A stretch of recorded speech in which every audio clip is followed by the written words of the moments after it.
What are you doing in here, Richard? Always working hard, Teresa. Trying to make a living. Who's this guy here? That's my little friend. He works really slow. Yeah. Is he your helper? Yes. You're welcome. Kind of like Annie. Annie, you checking him out, trying to figure out what he is, huh? She don't even understand. What is the little creature? Well, hey, it's been very busy here at the shop. We got Miss Teresa on the phone, number one. We got Annie hanging out like always. Got a house full. Really excited about that. So, Yeah. But anyway, we've had a project come in. We have a 77 Chevy pickup in the house. We put a new motor in it. We put a transmission cooler on it. We put a 700 R4 in it, actually /4L60. And there is a difference between a 700 and a 4L60, believe me, the case, the valve body, separator plate, and the auxiliary accumulator. So there is definitely a difference. But anyway, 31 and inch. Gas tank. Oh, definitely, yeah. Even a new gas tank, all new fuel lines, hoses here, everything. The gas filler neck hoses, new tranny mount, new motor mounts. Got the tranny in. Woo. Waiting on our speedometer gears to come in so we can calculate the rear end gear into it. Motor. That's pretty. Look at that nice there. Moroso deep 7-quart pan. Really nice. We put a 2500 stall in the truck. Got lockup hooked up inside with a toggle switch going to a key on power. Works really nice that way. Got a 12-bolt rear end back here. 323 gears. 31-inch tall tire. Does not like it. The little Firebird we did here that we put a 4L60 in, 26.5-inch tall tire. We put a 342 gear in it. This one here, 31-inch tall tire. Truck weighs a little bit more, probably 400 pounds than the Firebird, something like that. But I'm thinking maybe a 373. What do y'all think? Let me know in the comments and stuff. What do you think that gear ratio will be with the overdrive locked up and stuff going down the highway with a tall tire like that? But you have already kind of tested we have done, a little bit. I have drove it. It'll go 55 mile an hour in first gear almost. That's how tall geared it is right now with a 323 gear. And how we calculated it, if you look here, you can see here, Teresa. We put this, since I don't have a tag on the cover to tell me, we put this stripe right here on the drive shaft. We point it down. Well, actually the stripe is on the tire now. I put just a little stripe on each tire, pointing down. And then as I turn the tire around, this will turn slowly with the tires. Okay, I go all the way around and make the marks come back around and point straight down. This drive shaft went around 1, it went around 2, it went around 3, and it stopped over here about right there. So you can look over here about where it stopped at, just a little bit. So about a 323 gear. So we're going to go back easy at 373 to give this thing some oomph. Because right now, I mean, it won't even pull overdrive. So, well, let's get this apart and see what we got going on. No, it sounds really nice when we started it up. Oh, the motor sounds really good. I'm really happy. Now, they just put all new brakes and drums on the back. Got a little bit of trash. Clean out. All new springs. Got the little cylinder here, brand new. Everything brand new, really nice. Got the wide shoe in the back, short shoe in the front. Come over here and look at this side. Should be the exact same way. Same way, nice and clean. Wide back, narrow in the front. All nice pieces there. Did a really good job. Marlon, you did a really good job. Lisa and Marlon did all the brakes and stuff on this truck all the way around. Now we are going to be doing upper and lower control arm bushings and ball joints too on this truck. So basically when he gets it back, the whole drivetrain is going to be brand new again. Going to be really nice.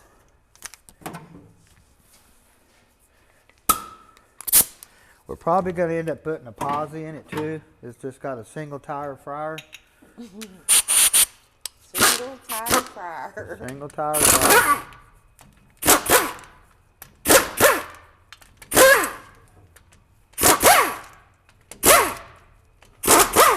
see here, they even did new lines here.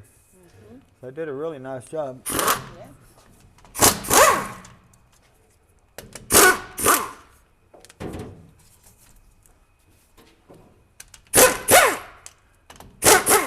There's physically nothing wrong with this rear end. I went and drove it. It's quiet.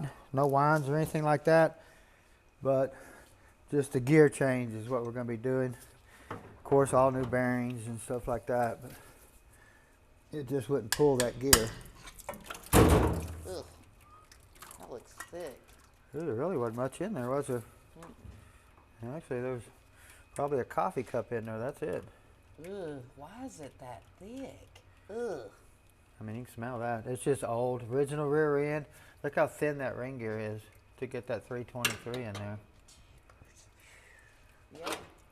I can smell it now. Telling you, huh? That's pretty good. Always like to leave the dry shaft in it when I check my backlash. Just kind of. Okay. I don't have to check it just because it really doesn't matter. Since the new gears will come with instructions on the backlash, 6 to 9, just depending on what they recommend.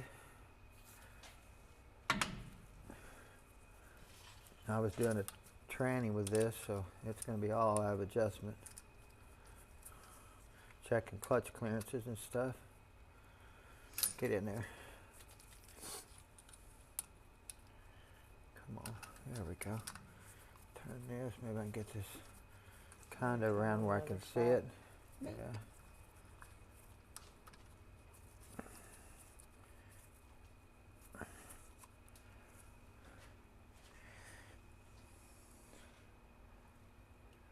Got my gauge all nice and dirty.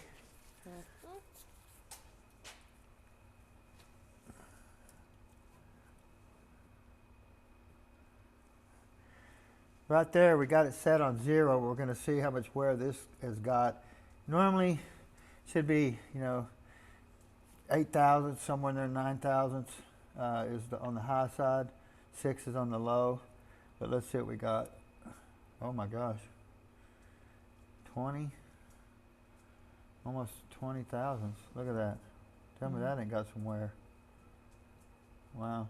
That should only move about right there. Somewhere right in there is where that thing should move.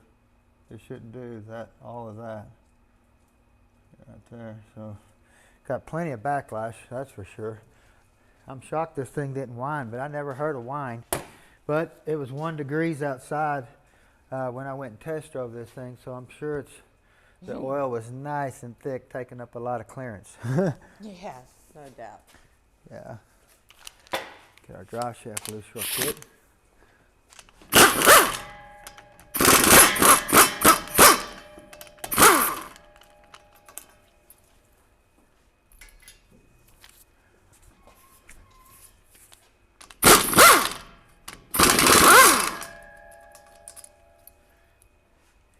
I don't think it got above freezing for like 4 days in a row here. Yeah, your water just came back on, what, yesterday? Yeah, it's actually been frozen out here in the shop, and it's never froze out here in the shop. Was it frozen this morning? Did you check? I haven't checked this morning. I actually forgot to plug my little heater in actually too. Yep. 13 degrees, felt more like 9 though. Mm-hmm. I'm going to take the pin out here. Look how big it's a 1/2 inch head on that pin there. Normally they're 5/16 or 8 millimeters. So turn that, we can push that out. As you can see, the pin goes through the hole. Holds that in there. Now the spider gears actually spin on the shaft. There's no bearing or anything like that. They're not designed to spin going down the highway. They're only going to turn when you turn a corner. So there's not a lot of high speed spinning on the gear here. You definitely want to check for wear though. Replace the pin. You buy a spider gear kit. Comes with a new pin here and sometimes with a new bolt too.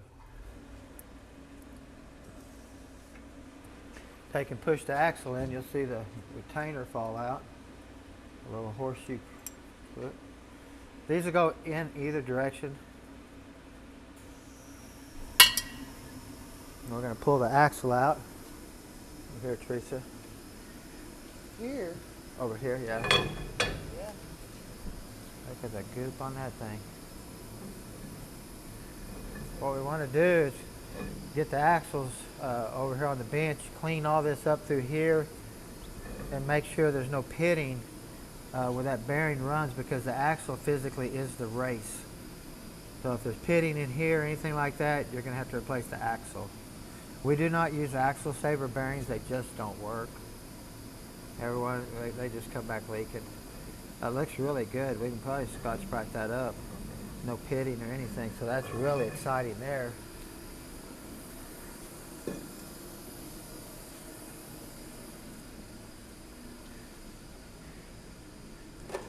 You take my mother of all mother screwdrivers here. This thing doesn't bend, but you can put it in this seal right here. Pop that seal right out of there. How dirty that seal is. Mm-hmm. It's goopy. You can see in there how nasty that looks. Just the dirt. Now you know that I'll get the carrier out and we'll look down in that tube and see how much dirt and stuff is inside that axle tube. You remember the last rear end we did, we took it apart and there were still bearings laying in the tube here from the last time. So we're going to push this one in too. Get the little clip out of there. It went that way. Fell down in there. So. Yeah, it's right there. Same way, you're going to look over here. You can see where it's shiny, where that bearing runs. Looks really good. You have to clean it up over there on the bench where you, under some good light. Doesn't seem any pitting or anything. That's really good. But these axles probably ain't cheap, and I'm sure it'll take a week or so to get them. Always try to save the customer money, for sure. My mother of all screwdrivers. Push that out really nice. There's a buildup on that seal. I'm saying. Nasty, huh? I'll wipe that out, that way it doesn't run out. The tube, I'll shine a light down here. When I get the differential out, you'll be able to see. That looks like what we got there.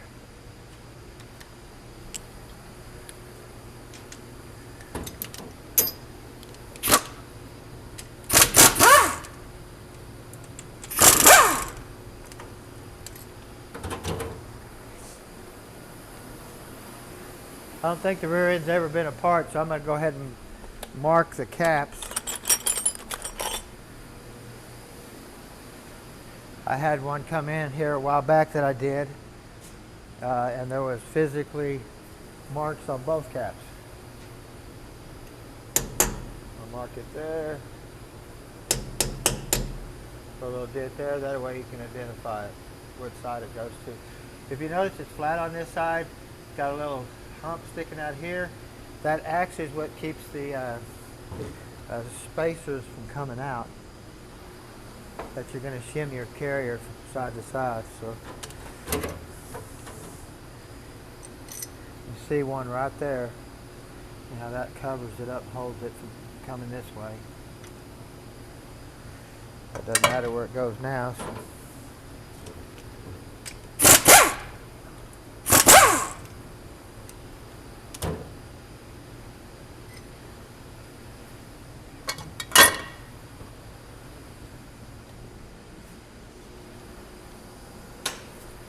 These should always have a pretty good tug on them when you take them out. You don't want them to fall out. When you put them back in, they have to be snug going in. That way the load of the two gears meshing, doesn't push it apart. This gear has to stay within spec on what you set it at. And see how loose that was? I actually could have pulled it out by hand. Look at that. See Lisa's that? was the same way. That's Lisa's? Yeah. Yeah, and you can't do that. There's got to be a load on these bearings, these two cone bearings. It's got to be snug in there. So when you take it out, you have to pull it out with a screwdriver. If this moves back and forth, then that means your backlash is moving on and off the gas.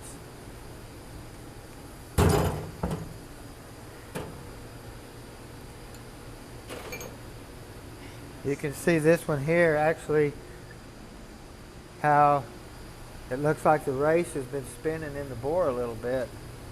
Look how much it's been spinning on that right there. See how wore out that is? That tells me this has been turning, or this has been turning. Wow. When this should be stable. Bearings could start being getting pitted, stuff like that. Something starting to grab it and try to turn it. Maybe a little bit lower in oil, maybe even causing it.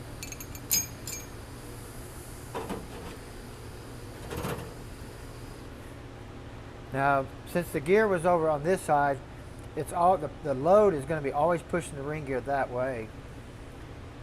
So, you look at this one here too, you can see how it's been spinning.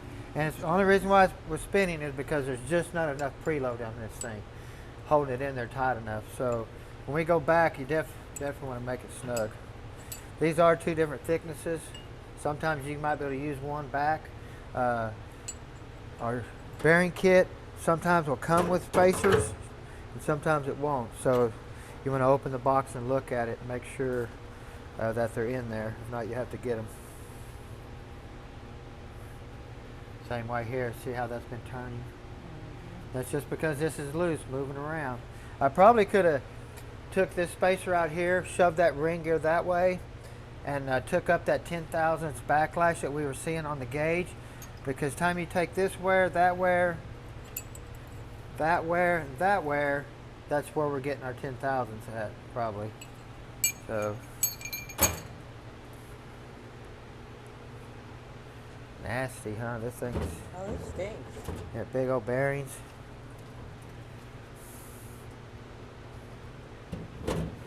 Hopefully I don't have to change the carrier to go to a lot lower gear. I don't know if there's a split on that or not, but if there is, I'm sure Marlon will want to put a posi in there for sure. Just have to talk to him and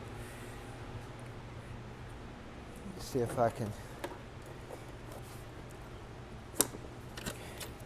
find my tools to get the yoke off and stuff. That's not gonna be it. I didn't get that socket out. And where is it at?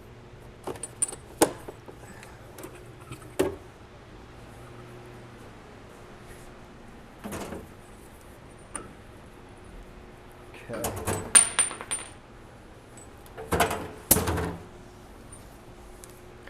This thing definitely had a leak somewhere. It didn't have no fluid in it.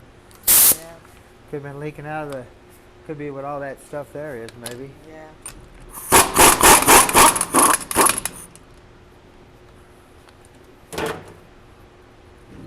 Well, it just fell out. Didn't even have to push it out. It just fell out.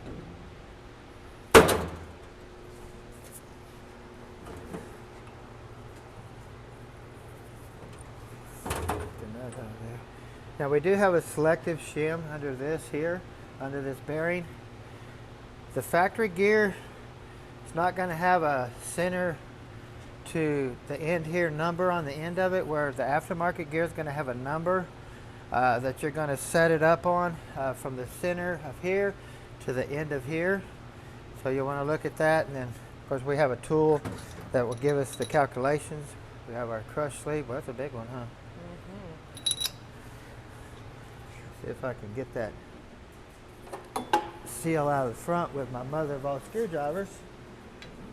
Look at that, popped it right out.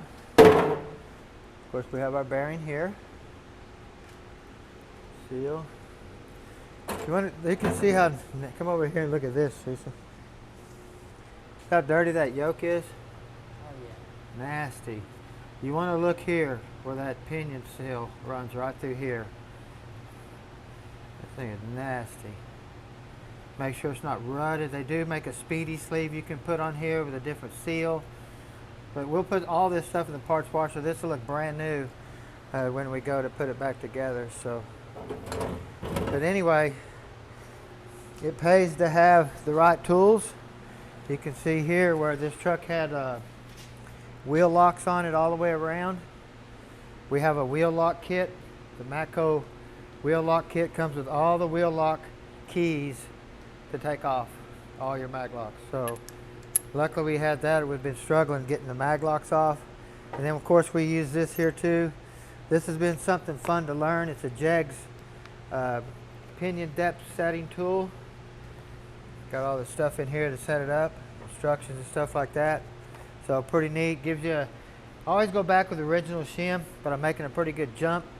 So I'm going to go back with the original shim, set it up, see how it looks there, and then kind of go from there what the pattern looks like, and then set this up and see how much more farther I need to move it. But anyway, going to be really excited to get this truck done for sure. We've been wanting to cruise it. Been actually cruised it twice already. I got a couple of videos, but got other videos too that I made. Of course, the radio was playing, couldn't play them. I hate that when the music's playing in the background. We mess up that. I messed up, not Teresa. Brain fart. I'm telling you. But Teresa, I want to thank you for recording. Definitely, we just love you to death. And Annie, she's running from the cold. She's laying on her bed. Look at her. Little girl. Over there. I'm telling you. But guys, don't forget to subscribe. Push the notification bell. We got a turbo truck in the house with a 480E that's fixing to come out, do the next video. So y'all stay tuned. Have a great day.